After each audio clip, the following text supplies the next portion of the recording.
Back to school is an incredibly busy time, especially if you're an art teacher. In this video, I'm going to share with you what I am doing to get ready for those first few days of school around my art room. I'll share tips and tricks to help make your job easier.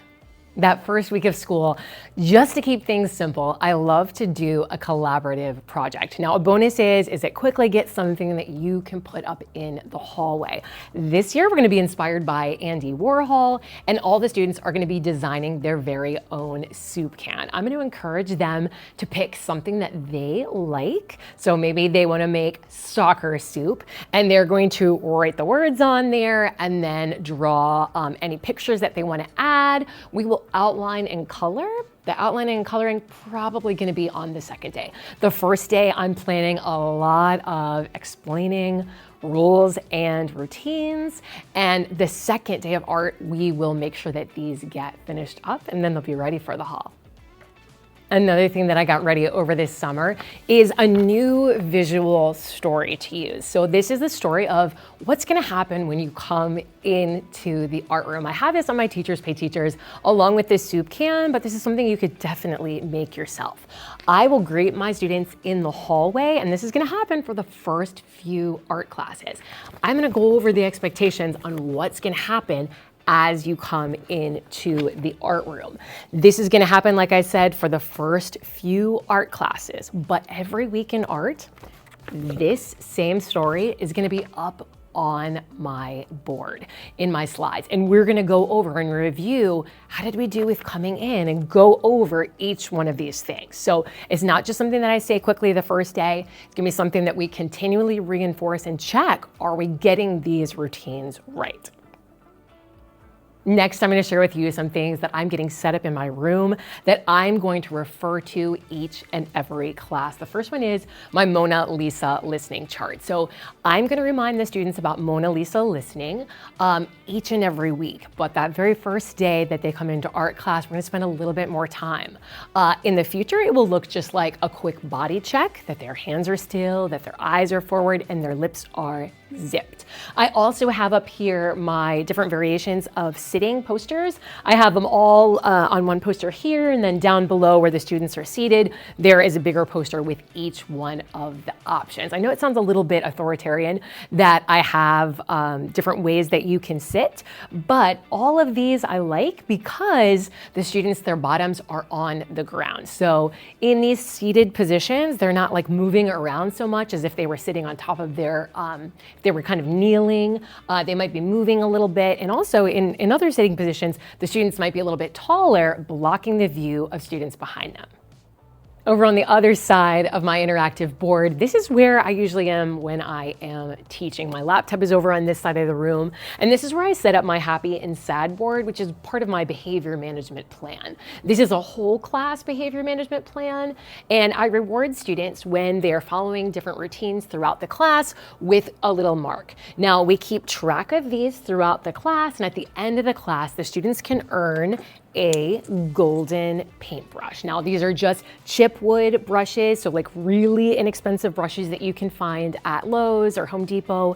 And I spray painted them gold. I do put like a little lanyard hook on there on both of them, and that way when the class earns it, because some people have asked, they take it back to their classroom and they hang it up by their door, or some teachers hang it like some special spot on the board, and then they bring it back the following week and the class has to re-earn it. Now, these paintbrushes, I don't keep track of how many a class gets. It never equals a party or anything like that. It's just a communication piece of like, how are we doing working together? It lets the classroom teacher know as well, because when she's picking up the class, they can see, do we have that golden paintbrush? Did we lose our paintbrush today? I've got a video that kind of dives into that a little bit deeper if that's a system that you want to use as well. Now, I also up here have added a new red zone and yellow zone. I kind of refreshed the ones that I have. I have some red zone and yellow zone signs as a freebie on my Teachers Pay Teachers if you want to try this strategy out. And on the back, I put magnetic tape. That's how I was hanging all these posters up on the board. It works really, really well. Things stay up all year and you can remove them easily. These newer ones are kind of fun and fresh, so I'm hoping my students will enjoy them. But they indicate the noise level that's acceptable. So as my students are coming in, I have it on the yellow zone, and then as we're getting to go into the class, we switch things up to the red zone. And when we change to the red zone, that's when we go into that Mona Lisa listening. We review what the Mona Lisa listening looks like, and we're all silent. In the red zone, students need to raise their hand if they want to speak. These are visual cues, and they're really great reminders when I'm teaching. I can stop teaching at any time if I hear someone talking and just come over and point to the sign. It's been a very effective strategy for me. So it's something, if you've never tried it out, definitely worth giving it a shot. Now, these are in my poster set that's on Teachers Pay Teachers, along with the Mona Lisa listening and the sitting posters. A tool that I highly recommend using in your art room is a visual timer. How this timer works is there is a little red piece that goes in front of the timer, and as the time goes down, it gets smaller. So when half of art is left, it looks like this. The timer can get very small when you get closer, and you can point out to the students the timer's starting to look like a small little piece of cheese. That way they can really understand how much time is left. When the timer goes off, that's when I have my students start to clean up. Now, another timer that I have over in this area is a digital timer. I use that in the event that we have to have silent art. So as a consequence, if we get 3 frowns as a class, we go to silent art to reset. So we have 5 minutes where we work silently, and we set that timer so that students can see how much time is left. If someone is talking during that silent time, we just add a minute on to that silent timer. It's a really great strategy that's worked for me. Just calms everybody down. It helps me to also calm down if I'm getting upset about the noise level or the behavior. And after even we go out of the red zone, we change it back to the yellow zone, our silent time is over, I've found that the class is calmer after that. So it's a really good strategy. If you haven't tried it before, give it a try this school year. If you've watched some of my other videos, you know I am all about the art room rules. I have my students recite the rules each and every week, but I also have them up in my classroom so that if there is an issue where a student is breaking a rule, we have a visual that we can easily point to when we are reteaching that behavior. Now, I love to recite the rules at the beginning of each class as part of my opening routine because it really sets those high expectations. I do have an hour for art. I know that's a question I always get, but even if I had a shorter amount of time, some days we have like a modified schedule, we still go over the rules very quickly. Now, it may seem like that would get really repetitive and boring, but we mix it up and use all sorts of different voices. Over on Teachers Pay Teachers, I have a list of a bunch of different styles that you can try out with your class. You might be using a cowboy voice, or sometimes we do like underwater. And the students really like to see, like with different seasons, we try out different voices, like we talk like a leprechaun during March. So fun things that you can incorporate into that routine, but it's something that happens the same each and every week with students, so they know what to expect, and they also know your rules. Something that you really want to establish at the beginning of the year is that students know what your rules are, they know what their expectations are. I would never want to have a student get to the point where I was contacting their parents and the parents say back to me, well, they didn't know that was one of the rules. They didn't know that that wasn't allowed. In my class, I make it very clear what is expected, and then I get better behavior from students because I'm being very proactive and letting them know and having them really own and recite those rules each and every week. As the students come into the art room, I help to guide them where they're going to be sitting on the carpet. I've gotten a lot of questions in the past about if I make the upper grades sit on the carpet as well.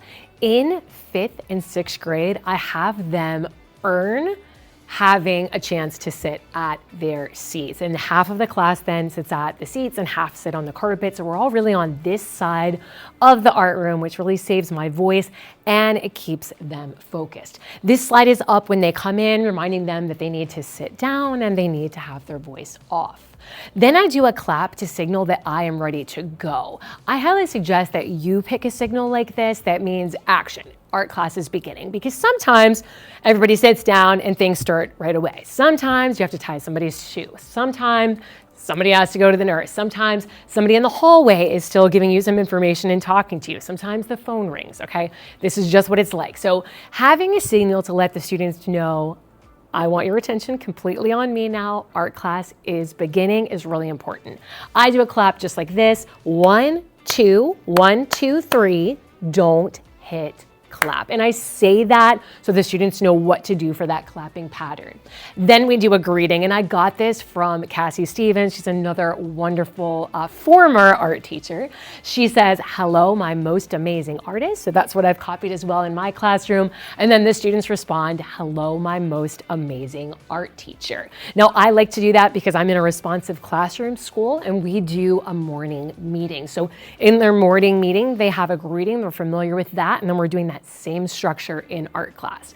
Now you're seeing that little visual story come back up, the one that I held out in the hallway. And this is up every week. And I have the students go over, how did we do with coming into the art room? Did we remember to stay in line? Did we remember to have no sounds? Did we remember to sit right down on the carpet?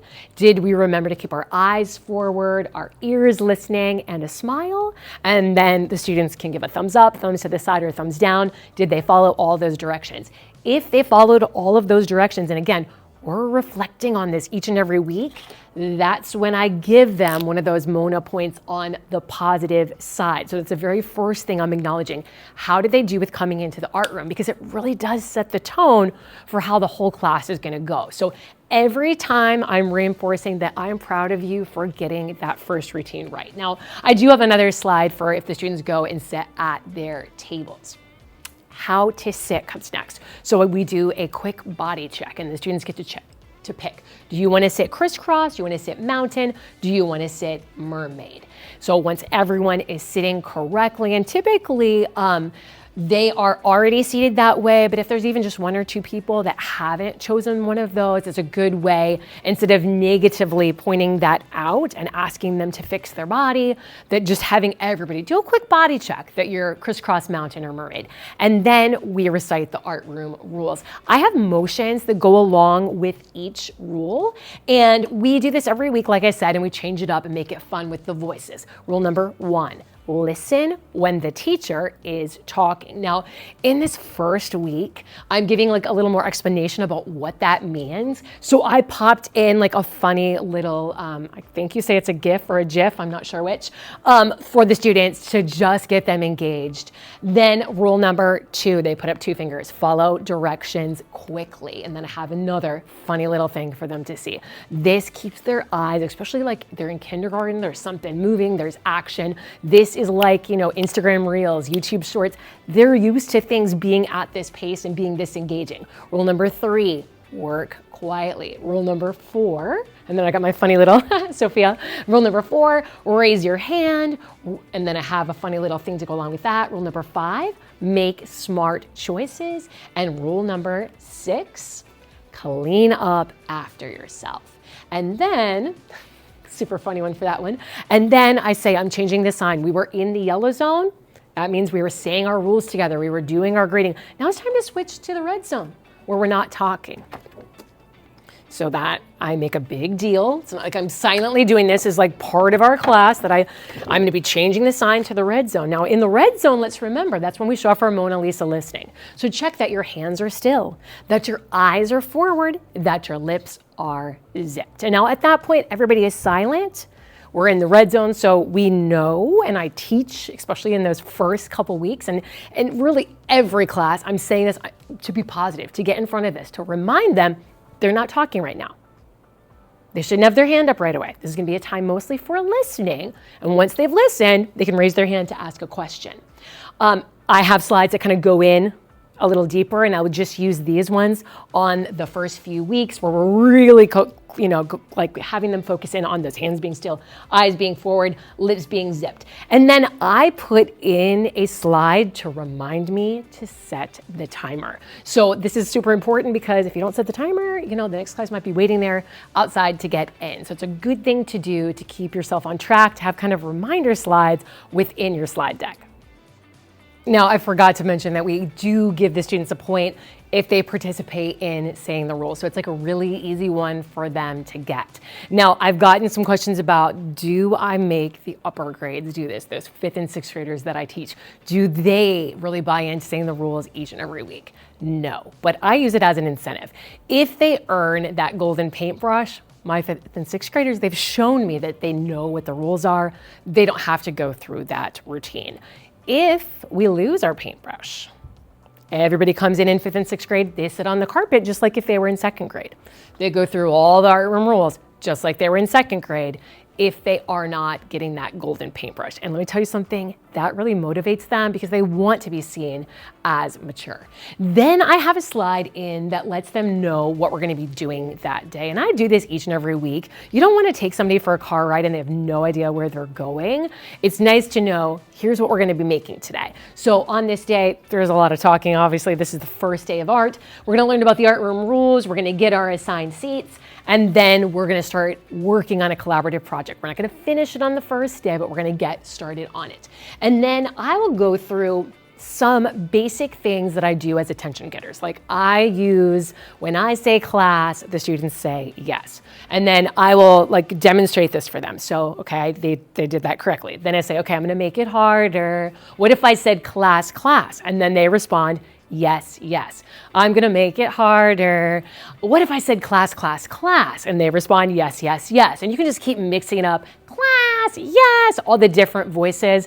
And so they get a little bit of practice back and forth with that. And you're gonna use that strategy later in class when you need to get their attention, but this is a good chance to practice it. And this again is just something I would do the first day so that later on, this is a routine they just know like the back of their hand.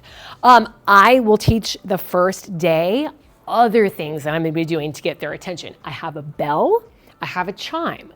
If ever they hear that, it means they need to stop, look, and listen.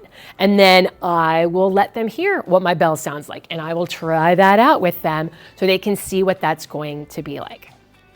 On the first day of art, to save my voice, I have a video that I show, and this is on a separate YouTube video about how to teach the art room rules, but I have a video showing the students what to do and what not to do, and they see me acting like a student. So for this one, what to do, I'm showing what to do for that good Mona Lisa listening, and I show what not to do first, and they think it is so funny, and then I show them what to do. So I'm showing them that crisscross mountain mermaid. Again, I'm saving my voice, I'm saving my energy. I can be drinking some water as this is going on. Now, our second rule is follow directions quickly, so we're doing what not to do. And the students do laugh and carry on and react if you don't teach them to give their feedback like this. So like on Facebook, like giving it a thumbs up, thumbs down if it's not so good. So this is showing what to do as you enter the room. But this, because it has a little frowny face there, I made it really clear for them, this is what not to do. Now, you could do this with a video like I've done. You could do this with just pictures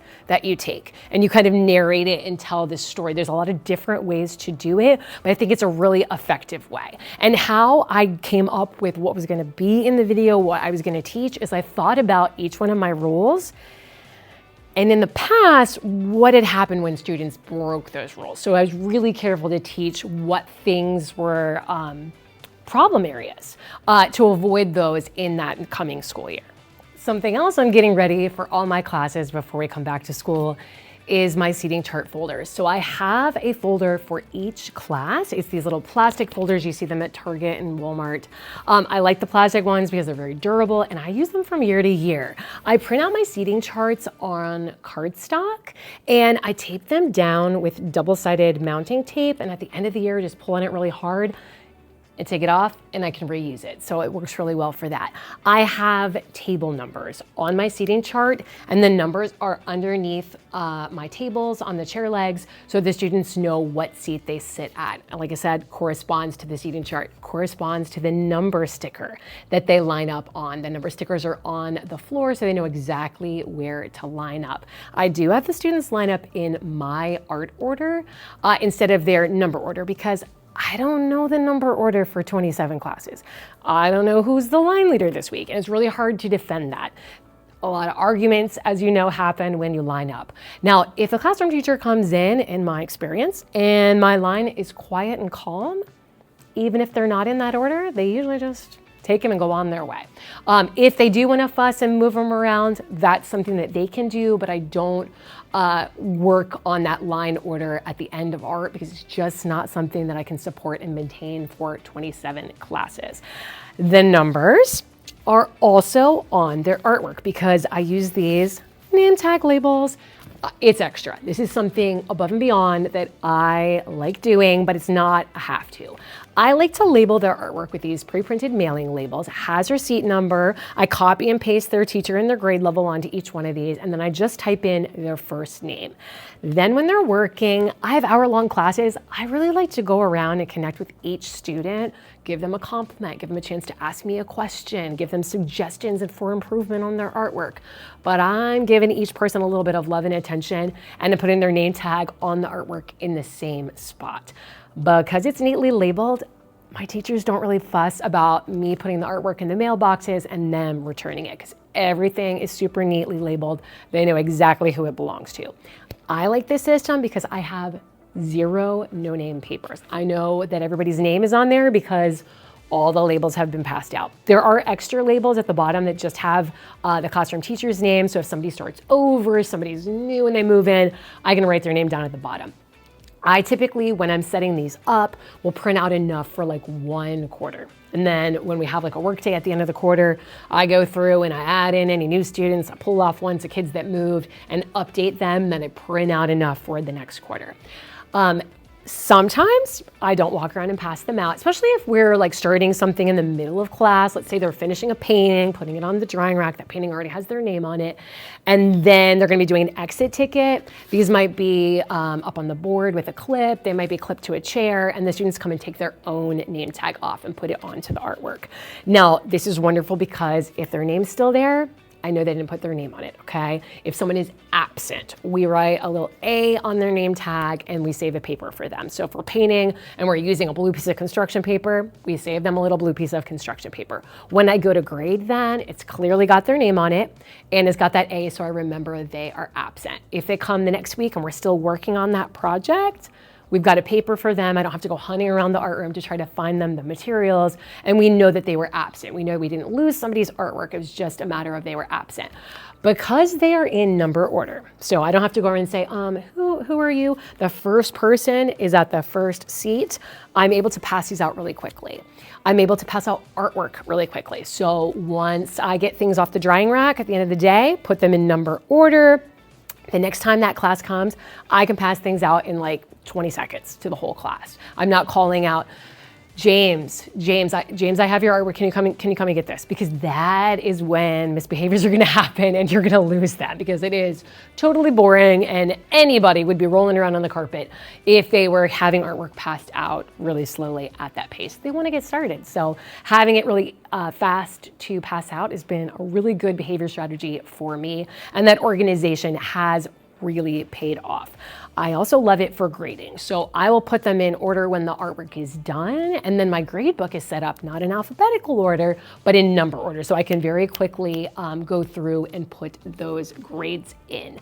If someone's absent, like I said, we mark it with an A. If somebody needs help, like they're getting a lot of assistance from an instructional assistant or from myself, I mark that on the name tag, just like WH for with help.